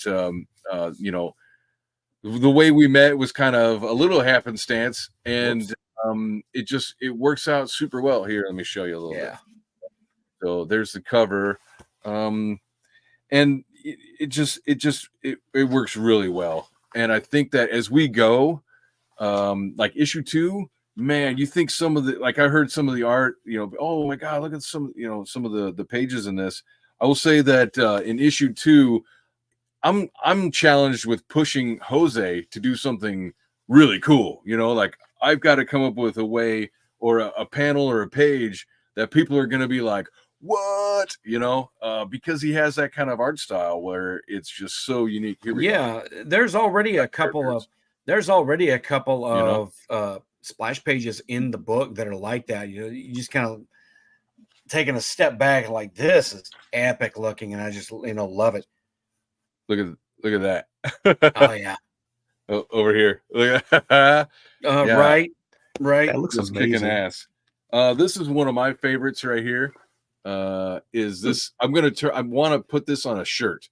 I'll put that on a black shirt, and because everybody seems to really love that. I've used it in ads as well. So, and then look at that. Look at that. This is the god character Erickson, who is a wizard. He's like a god of magic kind of deal, and he's casting a spell. It's insane. So here is them in hell. The gods go to hell for a minute to to exact revenge on someone who betrayed them in a past battle, and as one does. Yeah, as you should. I'll cover that up. Anyways, that's one of my favorite panels right there. Is the cleric character is just kind of explaining the world that he's on and stuff like that. Gorgeous art. I mean, Jose has only actually gotten better since we started doing this. So I don't know. I want to push him to his limit. You know, I want to see what he can do. There we go. Look at that. So in this one, you really get to see like, I don't know, like his the way that he draws his monsters, like a lot of goblins and a giant ass ogre. You know, kind of takes on the group. He's like, okay, we're gonna do this, you know, and well, we get to see what happens when the group finally faces like their first serious battle, and how they react to it. So yeah, the Horde Corps is let loose on Terra. Yeah, and we get to see a little bit in this one. We get to see, you know, what is the Bambanite, what does their army kind of look like, and you know, we get to delve into that. But the Knights of Locutus, which is the god story of it, on that aspect, we get some of the backstory that's introduced, or the you know, the existential stuff in issue 1. I fill out a little bit more in issue 2. We get to see, well, who is this you know, this amazing, you know, god who fights the undead on Terra. Who, you know, who is he? What's his personality like? Well, the gods of Knights of Locutus, they go to Terra finally, and yeah, they are like, well, who's this person who defeated Dracula? Long story. For those who haven't read issue 1, it's a bit of a thick story, so quite a bit to kind of, you know, chew on and stuff. But remember, this is the beginning of a series, so I was not expecting to see that particular name drop up when I was reading the comic, and I'm like, wait, Dracula? Yes. The Dracula? What is a man, Dracula? So in my universe or whatever, Dracula is a title, and so okay. It's more and I kind of, you know, in the future I'll play into it more, but you'll see that as the story progresses that yeah, it's a title, and you know, like the Lord of Vampires, or the King of Vampires kind of title. So that is awarded, and it's a long backstory. Trust me, this is based off of like a 30-year, you know, world that I've created with, I don't know, a dozen other people over that long. They've all contributed, and you know, things have changed over time and whatnot. So I know where these characters end up. I know their motivations. I know everything about them, and it's really fun to write them, to actually and share them with other people. It's like, how do I clip this just to, you know, like, how do I get to the bare bones of this character that I know so well, and introduce that to a complete stranger? So you know, that's kind of the challenge, especially in a comic, because it's such a short form. Like you have, you know, doing epic fantasy, potentially you could have a lot you have to cover. And I took that route. I wanted to feel kind of like a fantasy novel, only in comic book form. And I think I did a decent job on it. I think some of the reviews, I think some of the biggest complaints that I heard was that there's a lot in the first one. Like it's crammed up with details and stuff, but I will say it's really not. And I think that if people just kind of relax and read it, it'll be fine, and you'll see how it works out in the end, what's important to remember and what is just kind of like flavoring for the setting. So and I will say this, that over time, everything that's mentioned, everything pays off in the end. So I just have to keep the campaign going for the series, and so that everybody can see it, because it's all there. I promise you that.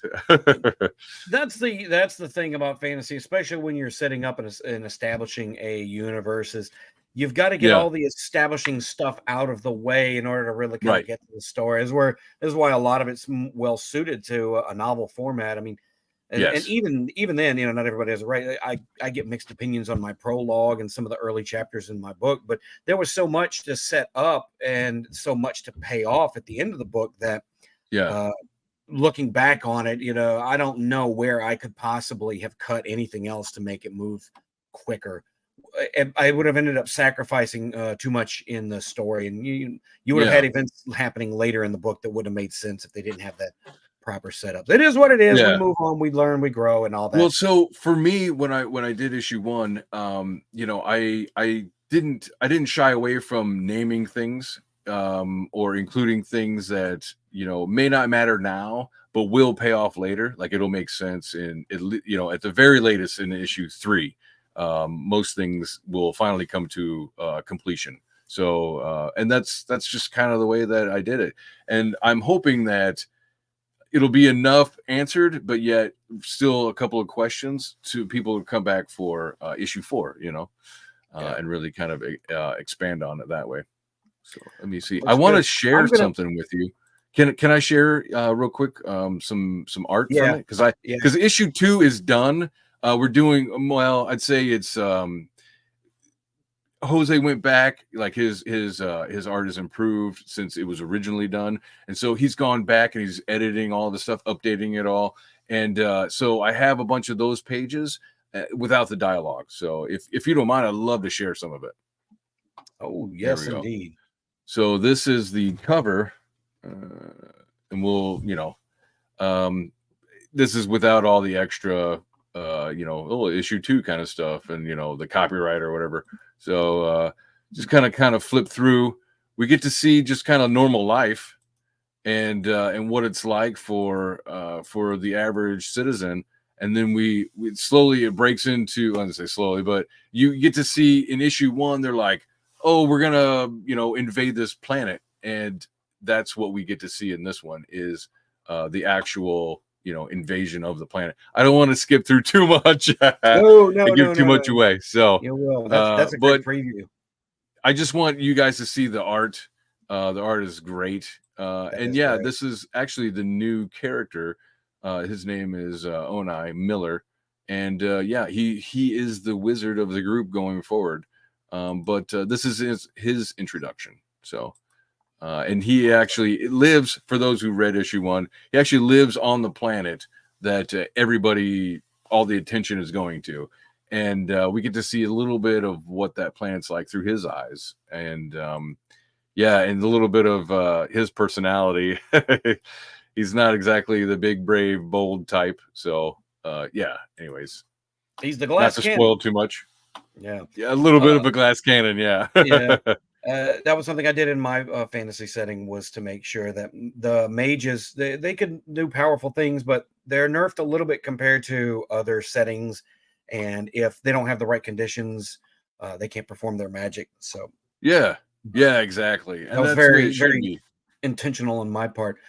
Before we move to Darky next, I want to play the trailer that Anime cooked up for you. Because I watched it earlier today, and I was like, Anime never disappoints. If you guys need some kind of a trailer or promo or shorts or some video editing work done for your YouTube channels, and you want it to look solid, my good friend Anime Sparkster, good friend of me and Aaron, he does this. He's got his own comic, hopefully coming out this year.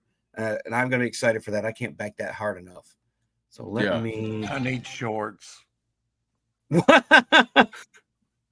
Sorry, in my head I pictured you asking for like pants shorts. I'm like, let's don't full screen. No, well, I'm trying not to make it weird. Hold on, I'm trying to. Yeah, it's fine. Okay. Boomer through it. Yeah, let me make sure it's all right. Okay, did you guys hear it? I do it every day. Did you guys hear it a second ago? Fake it till you make it. All right, here we go. 45 seconds. Hope I don't get struck for this. Shouldn't. Nothing's copyrighted.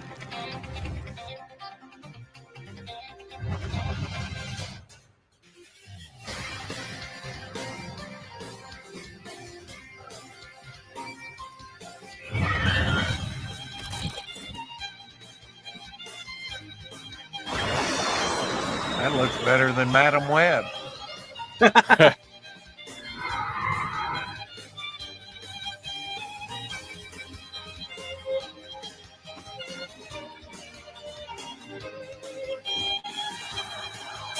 did the music? Anime came up with all of that. That's I'm nice. not sure where you got it from. I'm gonna have to go back and change the cards on the YouTube stuff, but otherwise, yeah, I really like it. He did not add the little "Hey, subscriber." I've I had just Jose threw it on, together but today. I've never had you on, Aaron. I mean, I've been on panels with you briefly, but oh, you're crazy. You had me on the last day of my campaign and got did me I? sales. You did, and I really Okay. appreciate that a lot. All right. So, All right. yes. Forgive me for I knew we'd been on before, but I didn't know Actually, it was over. you got me my last probably like I want to say like 3 sales. I was on your show. It was like, Okay. hey, what are you doing? You want to, and I happened to come on, and then I was like, oh yeah, by the way, it's the last day that I'm active on my campaign. And you were like, well, shit, let's do it. And then people were in the chat and they were buying and all that. So it turned out really well. So thank you very much. Well, we're going to have you back on for this new one to sign up and everything. And just yes, talk I will be back. Okay. Hit me up. Absolutely. Definitely. Great stuff, Aaron. And look, he's been waiting a long time. So he's been on, he was on another stream before this, but please welcome. I'm sorry. I need to head out. No, so, go ahead, man. Go ahead. Thanks for having me on. I appreciate it. Rex, good to see you. Aaron, good to see you again. And you too, Hero Darky Dark, I will see you next time because you were going to come on my show, I think Thursday, and then things schedule changes and all that stuff. So Hero Darky Dark will most likely be on my channel eventually. And in the meantime, thanks for having me on, John. I really appreciate it. And guys, go check out everybody's projects. Everything is so awesome going on right now in indie comics. Much better than that X-Men crap that's coming out. So you got that right. Yeah. All right. See you guys. Thanks. Have a good night. Darky dude, I know you've been waiting for a minute, man. Thank you for being a little patient and kind of carrying up the end of this here. Appreciate it. But no problem. How was the stream with Left Eye Ego? Oh yeah, it was great. We have a great discussion. We talk all on subjects. I was able to actually talk more about Zeal than just Gamora, so I was a little bit happy. Yeah, Ego is a great guy to stream with. Not just a great guest, a good co-host. He's a great person to bounce off of in general. And if I'm not mistaken, we're going to share this with you. Your project that you have had going on is the Relentlessly Bullied Hero. And if I'm not mistaken, you were funded all the way not that long ago, right? Yeah, it was it just got funded like 2-3 days ago. That's good. Awesome. That's good. Congratulations. Oh, thank you. Thank you so much. Give us a rundown on what your comic is about, man. Okay, so the comic is about it's following a hero. His name is Zeal, and he's considered a new gen hero. Now they'll consider it because a couple of months ago, basically the city's star heroes like the Superman, the Batman, All Might, the hero that I get to say almost everyone always looked up to as a pillar, he died. So of course that leaves like a huge void of both responsibility, being that moral pillar, power, all that stuff. So a bunch of new heroes, of course, started their careers, and then others gained prominence during that time. So most people just group those as new gen heroes. And so we follow Zeal as he sees that with the death, society kind of degraded a little bit. Not to say like everyone's like bad, but it's kind of like when your dad's not home, even though you're not a bad kid, sometimes you can start slacking off more than you should, or you don't keep the best morale. So he kind of sees this for both heroes and civilians alike, where it's like people are starting to act a little bit funny, and him being an edgelord, so he's a little bit intense. He doesn't like it, so he wants to change it. So, and alongside him, trying his best to basically be the hero he thinks he should be, he's basically in a binding deal with a villainess. Her name's Gamora, so he can't get rid of her no matter what he tries to do. And Gamora? sees Gamora. That's a great name for a character. That her right there? Yep. Grimoire. Okay, Grimoire. Yeah. That's cool. Grimoire. Yeah. Okay. And so, of course, she, in her current condition, she's like really bored. So she just spends most of her time just mess with a hero for fun. So like if he's chasing a villain, he might just push him over to mess up his chase and that kind of stuff. Okay. Also, like an actual girlfriend. You said it. I think that image right there sums up a lot of their relationship. There's a lot of personality in that image, and I like that. Oh yeah, for sure.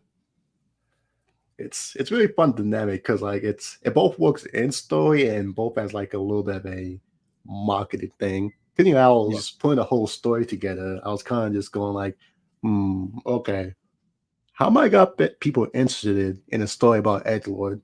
I mean, if you saw from image, just having an edgelord hero, there's like 20 million of them out there, especially probably like indie. So like, okay, how can I actually get people to actually look my way? All right, well, what if I put a taller, beautiful, big titty girl right next to him? Yeah, I think. I mean, it's worked in works. marketing for decades. Exactly. If it ain't fixed, if it ain't broke, don't fix it. Yeah, The and real of course key, I with the think, dynamic, make things fun. Oh, sorry, Yeah. continue. The real key in the writing space, I'm sorry, in the creative space is, it's eye catching, but coming up with something that is, equally, like, you have to have a good kind of compelling, a good story to kind of go behind it too, because that's the stuff that really endures. Screw that. Give me more titties. We're going old school. Yeah. Ultimate Kahuna for $4.99 says, "For all, is there a comic story you want to write, but you don't feel like you have the skill to do it justice? I do a Superman style story." Oh, this is a question for all of us. Do you have a comic story you want to write, but don't feel you have the skill to pull it off? Shoot. I something good. I'm that kind of person where if I want to do something, I just do it. So, I have this story called The Tenants, where everyone within this old brown stored building, due to the source water that they're drinking, the seepage in the pipes that they don't know, they each gain a different type of superpower, and they don't know this at first. Like, you have an older lady that is talking to her dead husband. She's manifesting kind of like his spirit, his ghost, a ghost image of her husband, and everything thinks she's crazy. And then there's one character that's a young lady living by herself, kind of college, working girl that has speed like power. So you're dealing with a lot of different things, and I think it would be great for some kind of TV thing if you could do it right. It's just, that's a little daunting. There are some that I haven't quite gotten to yet. I have kind of the opposite. I have kind of the opposite issue of his questions. I have the skill to do most stories. It's just a question of, do I actually want to write, say, like a horror story or a harem story or something like that. And I can write anything I put my mind to. It's just, is that what I want my brand to be known for? But I can see that. Yeah. Let me go get back to the comic real quick, because do either of y'all have an answer for that, or? I mean, I have one, but I think I found a way to work it out. Oh, okay. Yeah, I think you just do it the best of your ability. You choose to tackle it, and you tackle it. Exactly. It's about climbing that mountain. I mean, if it's not clear in your thoughts, think about it some more. Don't be afraid to give yourself time.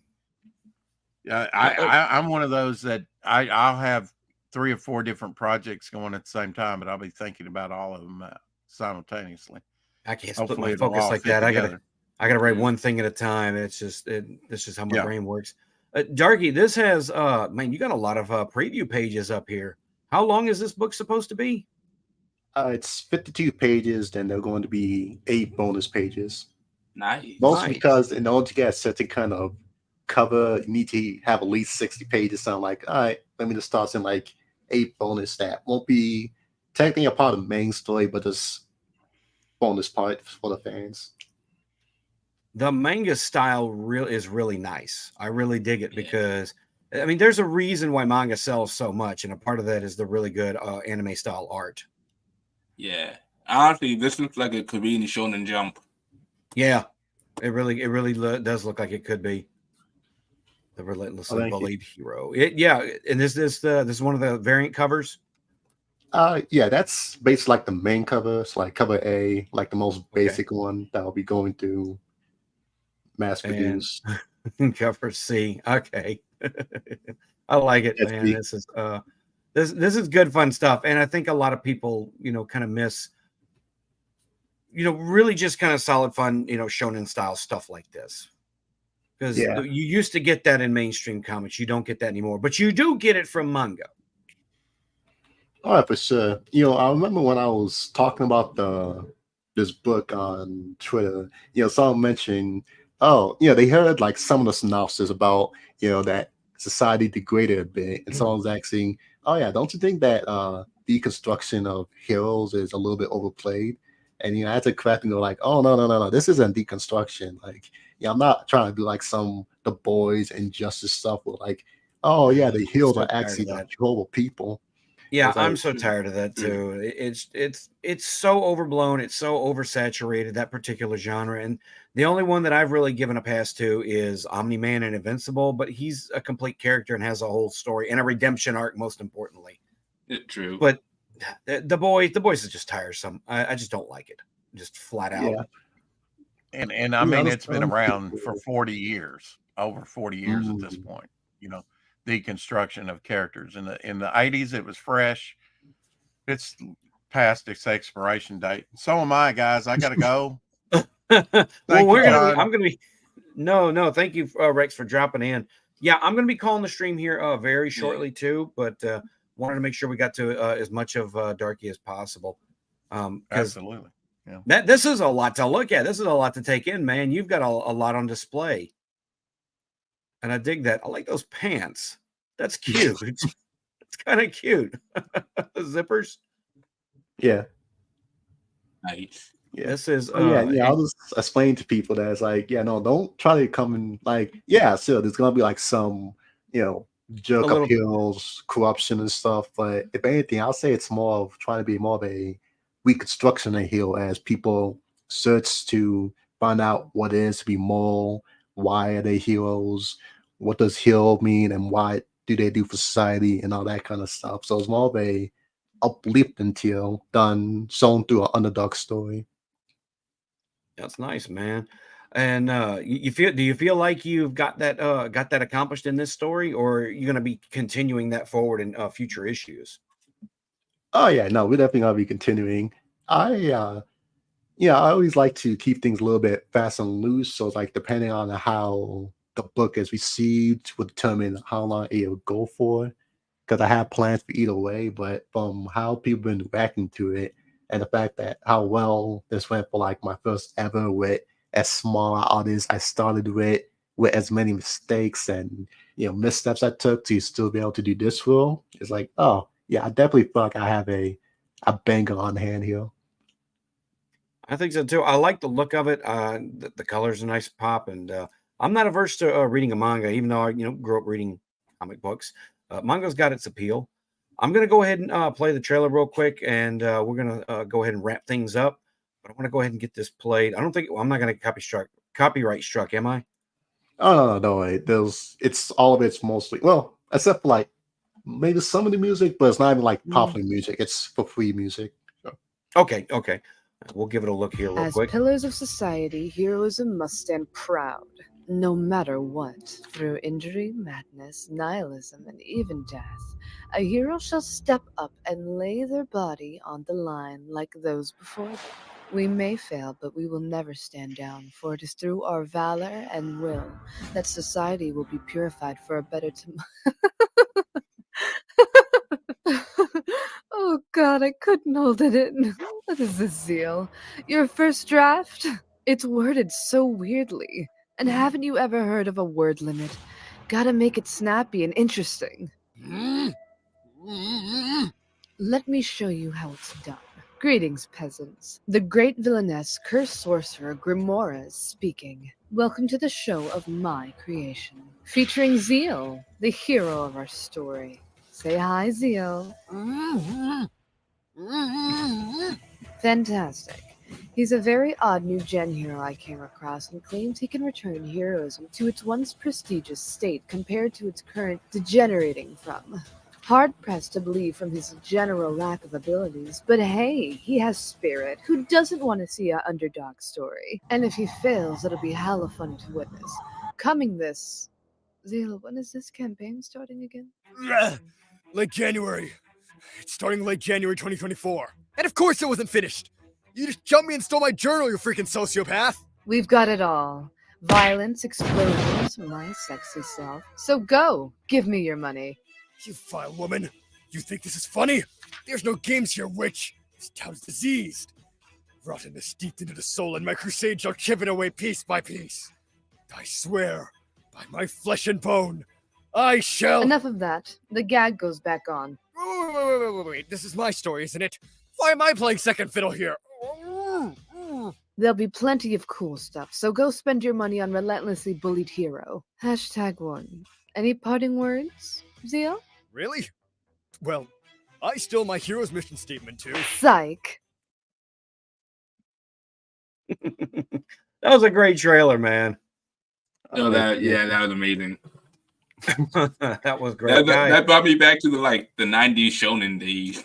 Oh yeah. I didn't catch too many of those days, but I caught enough of them to feel a little bit of nostalgia there. No, bad Kahuna, stop that. It hasn't been that long. Let me share this in the chat. You have some good characters, man.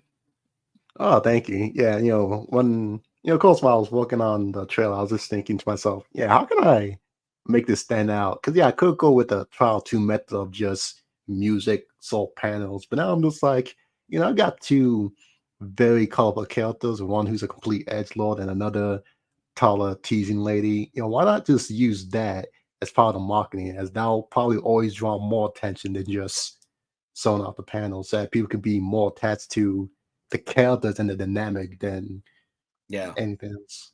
That's the characters that really make a lot of fiction work, and as long as you've got that, you've got something really solid. I think this looks really special, man. This looks really fun and cool, and I'm gonna do my damnedest to try and back it, and at the very least, if I can. Like I told a lot of people in my call to indie comics creators not that long ago, my wallet is not as large as my desire to back as many people as I can. It puts a drain on my wallet. My finances are just not up there. I can't back everybody that I want to, and a lot of campaigns have kind of gone on the wayside for me because of that. So, but I'm happy to review them if anybody wants to send me like a review copy, and I will try to get a review out there for people. It's not much, I admit, but it's the best I can do. And I'll still try and support and back people where I can, where and when I can. But I got a family and I got 3 kids, and I have a lot of money that ends up going into the production of my own books. So I don't have as much to splurge as I really want to. I would love to back every comic that I see. I really would. But I'm gonna go ahead and call the stream for here, guys. Aaron here at Darky, everybody that popped up, Luke, the other Aaron, and Rex, guys. If you're all still listening, thank you for dropping in. Thank you for coming by. Lance Corporal Hawk, appreciate you guys, coming on and having the chance to promote your stuff.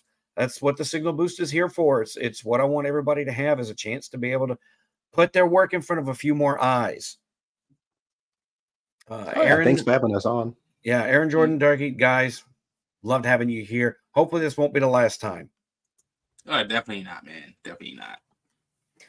And thank you to everybody in the chat for showing up. You guys are much loved and appreciated. And for now, guys, find a comic from here, go back it, share it, help spread it out, because that's what's going to help us grow. That's what's going to help indie comics get better. Until next time, hail the Iron Age. This concludes our broadcast day. Viewers who found anything about today's stream objectionable are reminded to suck it. Thank you, and God bless America.